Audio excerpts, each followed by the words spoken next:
Այս նկարների մի մասը 60 տարի պահոցներում սպասել է կրկին ցուցադրվելու իր հերթին։ Այսօր արդեն մեծ հանդիսավորությամբ կախված են Հայաստանի ազգային պատկերասրահում այցելուներին Հովհաննես Ալխազյանի կերպարվեստի աշխարհի մեծ ճանապարհորդի արվեստին ծանոթացնելու առաքելությամբ։ Երկար տարիներ ես հետազոտել եմ այս հեղինակի նրա ստեղծագործությունները եւ այս ցուցադրությունում տեղ են գտել բացառապես ֆոնդային աշխատանքները պահոցներում պահվող, որոնք ավելի քան 60 տարի չեն ցուցադրվել։ Կոչվում է Հովհաննես Ալխազյան, Վանից Փարիզ, ոչ միայն որպես աշխարհագրություն, որ նա ծնվել է Վանում, այնուհետև տեղափոխվել Փարիզ, այլ դա այն փոփոխությունն է Վանում ձևավորված իր ընկալումների վերաիմաստավորումը արդեն փարիզյան միջավայրում։ Ալխազյանը սովորել է Փարիզում իմպրեսիոնիզմի հայրենիքում։ Նա գիտի ինչպես կտավի վրա տարածել լույսն ու օդը համաչափ ու ներդաշնակ, ինչպես փոխանցել նույն վայրի տրամադրությունը օրվա տարբեր ժամերի, ինչպես խաղալ գունավոր ստվերների հետ։ Եվ չնայած իմպրեսիոնիզմին բնորոշ այս հատկանիշները կրելուն, նկարիչը պահպանել է հայկական բնանկարին հատուկ լիրիկ ռեալիզմը եւ գուցե հենց դրանով հաստատուն կերպով կանգնել հայ-ֆրանսիական մշակութային սահմանին։ Մենք որոշեցինք ազգային պատկերասրահի մշտական ցուցադրության 3-րդ հարկը դարձնել հայ-ֆրանսիական մշակութային կապերի մի յուրօրինակ խորհրդանշական հարթակ տարածք։ Եվ այստեղ ոչ միայն Հովհաննես Ալխազյանին նվիրված ցուցադրությունն է, դիմացի ժամանակավոր ցուցադրության սրահներում մեզ մոտ ներկայացված է մեկ այլ ֆրանսահայ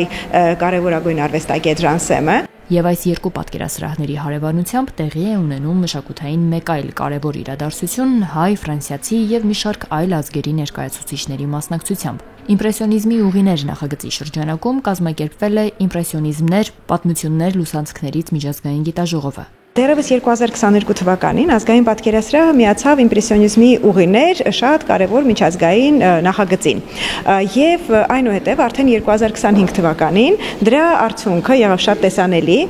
Առաջին անգամ ազգային պատկերասրահի հավաքածուում ընդգրկված իմպրեսիոնիստների կտավները, հայ իմպրեսիոնիստների կտավները ցուցադրվեցին Եվրոպայում, Ֆրանսիայում։ Եվ ինչն է շատ խորհրդանշական, որ ցուցադրվեցին Բարբիզոնում։ Բարբիզոնը եղել է իմպրեսիոնիզմի կարելի ասել օրանը։ Ամեն ինչ սկսվել է հենց Բարբիզոնից։ Եվ առաջին մեր եվրոպական շրջագայությունը սկսել հենց այդ կարևոր կետից մեզ համար շատ սիմվոլիկ էր եւ կարևոր։ Արդեն 6 ամիս իմպրեսիոնիզմի հայրենիքում ցուցադրվում են 70-ից ավելի հայ արվեստագետների ստեղծագործություններ։ Գիտաժողովը եզրափակում է նաև այդ ցուցադրությունը եւս մեկ անգամ հայկական իմպրեսիոնիզմի մասին միջազգային երկխոսության հարթակ դառնալով։ Ֆրանսիայում մի հետաքրքիր յուրօրինակ իրարանցում է ստեղծել այս ցուցադրությունը։ Մեր նպատակն էր ներկայացնել մեր հայկական իմպրեսիոնիզմը եւ ոչ միայն հայկական իմպրեսիոնիզմը, այլ առհասարակ մեր հայկական կերպարվեստը որպես համաշխարհային գործընթացների մի կարևոր բաժին,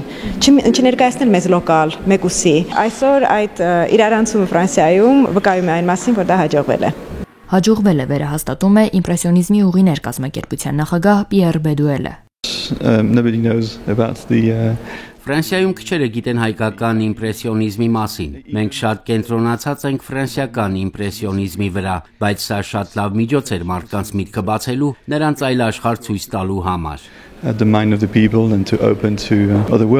Հայաստանի, Ֆրանսիայի, Ռուսաստանի եւ Վրաստանի 20 առաջատար մասնագետներ այս օրերին քննարկելու են այն ճանապարհները, որոնցով հայկական կերպարվեստը կկարողանա ճամփորդել աշխարհով մեկ նոր մարդկանց համար այդ նոր աշխարհը բացահայտելու։ Արուսյակ Կապուկչյան, Սամվել Գալստյան, Ռադիոլուր։